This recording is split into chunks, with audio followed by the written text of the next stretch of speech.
আজই ডাউনলোড করুন আর এনজয় করুন আপনার পছন্দের শো। তোমার অনুশ্রীর প্রতি দেখছি খুব দরদ, তাহলে তুমি ওকে বিয়ে করে নাও না। হ্যাঁ,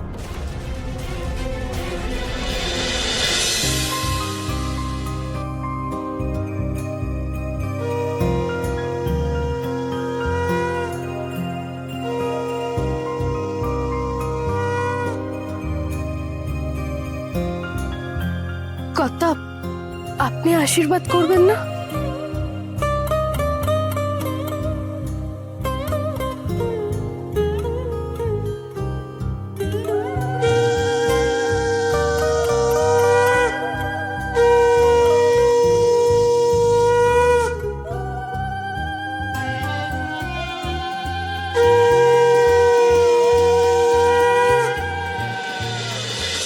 নিজে দাঁড়িয়ে থেকে তোর বিয়ে দেবে, এটা তোর মায়ের স্বপ্ন ছিল।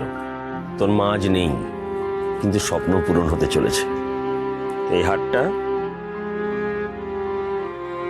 এটা তোর মা রেখেছিল তার হবু জামাইকে পরানোর জন্য। আজ এই হার দিয়ে আমি অর্ককে আশীর্বাদ করব।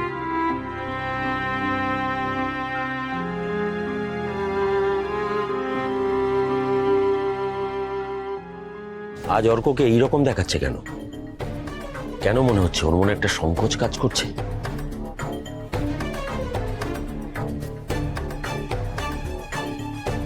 দাঁড়ান। কেন অর্ক?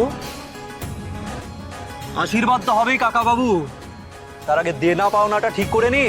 মানে কাকা বাবু, আপনার জমি জমা ঠিক কতটা আছে? হঠাৎ এই প্রশ্ন করছি, তার পেছনে নিশ্চয়ই কোনো কারণ আছে। না, সেটাই তো জানতে চাইছি, কারণটা কি? দেখুন কাকা বাবু, কারণটা খুব সহজ। আপনি আপনার সব জমি জায়গা আমার নামে করে দিন, তাহলেই বরণটা হবে।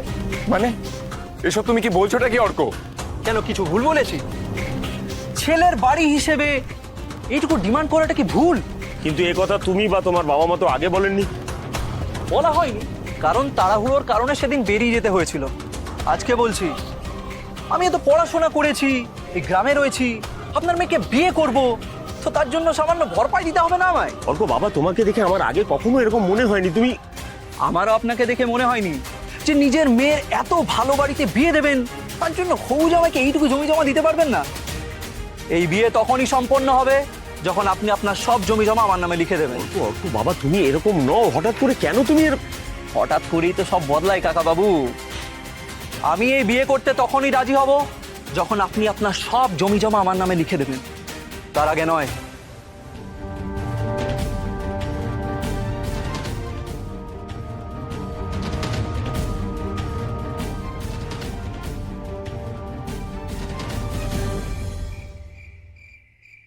কি ব্যাপার, তোমরা আমাকে এখানে ডেকে পাঠালে যে?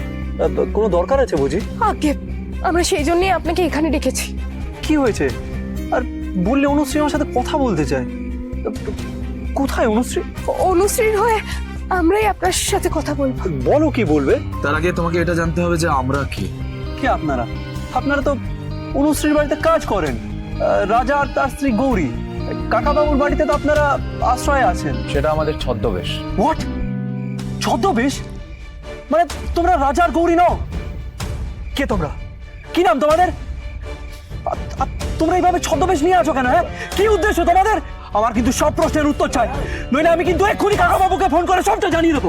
না না না, শুনুন শুনুন, এমন করবেন না। শান্ত হন, আপনি আগে আমাদের কথাটা তো শুনুন। সরে যাও, আমি তোমাদের একদম ভরসা করি না। হ্যাঁ, কি উদ্দেশ্য নিয়ে তোমরা এই গ্রামে এসেছো? কি চাও তোমরা? হ্যাঁ, আমি কিন্তু এক্ষুনি চিৎকার করে লোক জড়ো করতে শুরু করবো। ভাই, আপনার আগে আমাদের কথাটা তো শুনুন। আমরা এখানে কেন এসেছি, আমাদের কি উদ্দেশ্য, আমরা কি কারণে এসেছি, আমি আপনাকে সবটা বলবো। একবার একবার আমাদের বলতে তো দিন। আমার নাম আয়ুষ্মান গাঙ্গুলি, আর আমার ভাই যাকে আপনি হ্যাবলা বলে চেনেন, সে হলো ঈশান গাঙ্গুলি। আপনি? আমরা ইন্দ্রাণী গাঙ্গুলির ছেলে। মানে গাঙ্গুলি গ্রুপ অফ কোম্পানিজের মালিক ইন্দ্রাণী গাঙ্গুলির সন্তান আপনি? হ্যাঁ। কিন্তু আপনারা এইভাবে গ্রামে কাজের লোকের ছদ্মবেশে কেন এসেছেন? আমরা গ্রামে ছদ্মবেশে এসেছি, তার পেছনে একটা বিশেষ কারণ আছে। কি কারণ? ঈশান সাহেব আর অনুশ্রী একে অপরকে খুব ভালোবাসে। আর অনুশ্রীর বাবা অভিমন্যু বাবু এই সম্পর্কের সম্বন্ধে জানেন না। আমরা এই গ্রামে এসেছিলাম ওনাদের মন জয় করতে। অনুশ্রীর সাথে যদি আপনার বিয়েটা পাকা হয়ে যায় তাহলে 3টে জীবন নষ্ট হয়ে যাবে। একমাত্র আপনিই পারেন এই বিয়েটা ভেস্তে দিতে। দয়া করে আপনি এই বিয়েতে রাজি হবেন না? কেমন আছেন ইন্দ্রাণী ম্যাডাম? আপনি আমার মাকে চেনেন? আপনি ইন্দ্রাণী গাঙ্গুলির ছেলে, তাই আপনার সব কথা মানতে আমি বাধ্য। মানে গাঙ্গুলি গ্রুপ অফ কোম্পানিজের তরফ থেকে আমি স্কলারশিপ পেয়ে নিজের এডুকেশন কমপ্লিট করতে পেরেছি, তাই ওনার কাছে আমি সারা জীবন ঋণী। আর রইল বাকি বিয়ের কথা। অনুশ্রী আর আমি ছোটবেলার বন্ধু। আমি আপনাদের অ্যাসিওর করতে পারি আমি আর অনুশ্রী শুধুই বন্ধু। দুজন মানুষের ভালোবাসাটা ভেঙে যাক এটা আমি চাই না। আমি আপনাদের কথা দিচ্ছি, অভিমন্যু বাবু আমাকে জামাই হিসেবে মেনে নেবেন না। অনুশ্রী ম্যাডামকে আপনি জীবন সঙ্গিনী হিসেবে পাচ্ছেন, এটা তো ভাগ্যের ব্যাপার। তাই বুঝি? তুমি ওর নিয়ে অনেক কিছু জানো দেখছি। হ্যাঁ, কোনো চক্কর চলছে নাকি? মুখ সামলে কথা বলো অর্ক। আমার মেয়ে, ওর সম্পর্কে আর একটা খারাপ কথা বলে তোমার জীব আমি টেনে ছিঁড়ে ফেলবো। বাড়ির হবু জামাইয়ের সাথে কাজের লোকে সেইভাবে কথা বলছে, তখন আপনার গা জ্বলছে না, আর আমি কিছু বললেই দোষ, তাই তো? আমি অনুশ্রী ম্যাডামকে এতদিনে যা চিনেছি তাতে এইটুকু বুঝেছি যে উনি কেমন মানুষ। ঘরের লক্ষ্মী হয়ে থাকবেন উনি। লক্ষ্মী না পেলে না, হে মেয়ে আমার কাছে অলক্ষ্মী। এইসব কথা বলবেন না। আশীর্বাদের অনুষ্ঠানে আপনি এইসব বিয়ে ভাঙা কথা বলতে পারেন না। পারি, আমার ডিমান্ড ফুলফিল না হলে আমি সব কিছু করতে পারি। দোহাই আপনাকে, দয়া করে এইসব কথা বলবেন না। তোমার অনুশ্রীর প্রতি দেখছি খুব দরদ, তাহলে তুমি ওকে বিয়ে করে নাও না। হ্যাঁ, গ্রামের মেয়েকে বাড়ির বউ করে নিয়ে যাবো, আর এই সামান্য খোরপোশটুকু দিতে হবে না? এই!